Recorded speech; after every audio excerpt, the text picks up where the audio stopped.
Julia arrived at Philip's apartment shortly after he had left his home. "He just left. It seems you missed each other again," said Jeremy.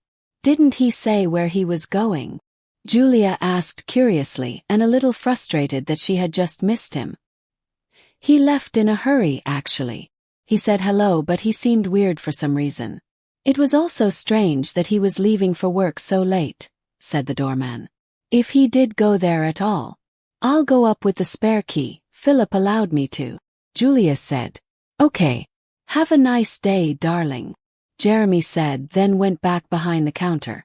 She'd used the spare key, the one he'd given her just weeks ago, a symbol of the trust they were building. Now, standing in his silent living room, the air thick with an implicit tension that not threatened to unravel her completely. Now, it felt like a betrayal, an admission of her own spiraling fear. The apartment felt wrong, empty in a way that transcended mere absence. It was a bleakness that seeped into her bones. Her eyes scanned the room, cataloguing the scattered notes, the half-empty coffee cup on the table. Then she saw it, the telltale residue on the glass surface of the smoking table, a faint white powder shimmering in the afternoon light. She thought she had found them all. Where had he hidden them? There are more. A wave of nausea washed over her, a painful echo of her own past. He'd used it again. How much? Was he lost in that oblivion, that false promise of euphoria? She searched frantically, pulling open drawers and rummaging through cabinets. There might be more, just enough for another fleeting escape. She found nothing. He was gone, chasing the dragon she had finally slain. The irony was a cruel twist of the knife. The shrill ring of his phone sliced through the silence. It lay abandoned on the coffee table, a silent witness to his descent. Hesitantly she reached for it, her fingers trembling. The caller ID flashed. "Peter." She answered, her voice barely a whisper. "Hello. Hello. Oh, you must be Julia. It's Peter. Is Philip there?" "He hasn't shown up at the hospital. I'm a little worried." Peter's voice was laced with concern, a familiar sound that usually provided comfort. Now it felt accusatory, a reminder of Philip's absence. "No, he's not here, Peter." "And yes, it's Julia," she managed, her voice filled with unshed tears. There was a pause on the other end. "Julia, you're with Philip. So you two are together." She swallowed hard. "Yes, we are. I'm his girlfriend." "Right," Peter said, his tone shifting, a subtle undercurrent of something she couldn't quite decipher.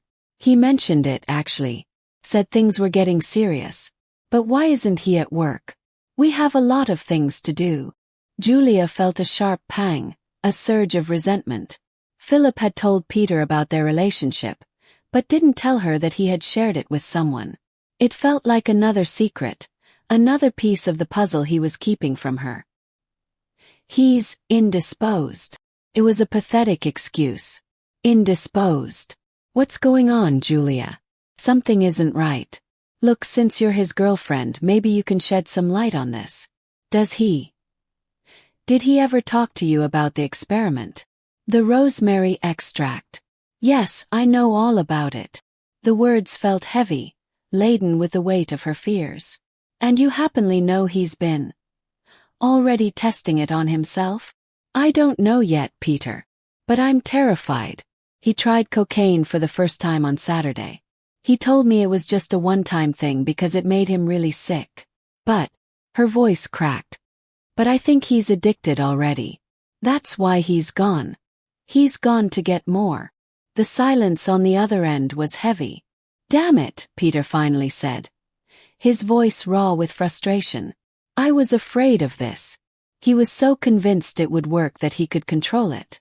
"I tried to talk him out of it. I swear." "Where would he go, Peter? Where would he get it?"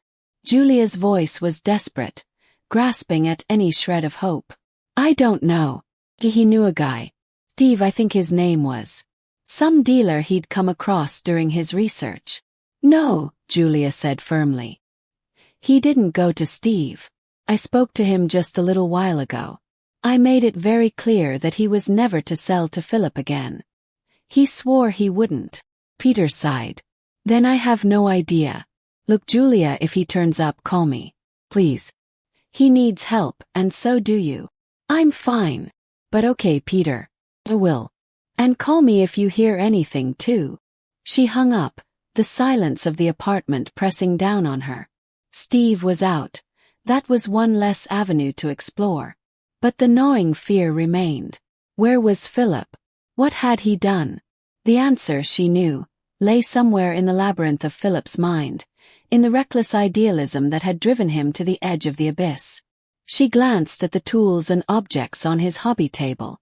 A mini hammer, a little screwdriver, a soldering iron, some thin wires, the old repaired Italian clock, and other stuff. They were the proofs of his brilliance, and a chilling reminder of his blind ambition. A sudden thought struck her, a ray of hope amidst the despair. Their first real date. Central Park. They had walked in the September sunshine, talking about everything, their connection growing with each shared laugh, each tentative touch. Maybe, just maybe, he had retreated to that place, to the memory of their nascent happiness. She grabbed her purse and bolted out of the apartment, the image of Philip's bleak face burning in her mind.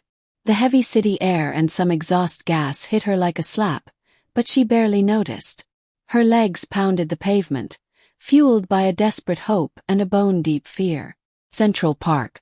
It was a long shot, but it was all she had. She had to find him before he disappeared completely, before the darkness claimed him forever. She had to save him. And in doing so, save their relationship in the process. The park awaited in the noon sun, a familiar sanctuary that felt alien and menacing at the same time. Julia started walking, her eyes scanning every bench, every tree, every fleeting shadow. The memories of their first date flickered in her mind, a bittersweet reminder of what they had and what they stood to lose.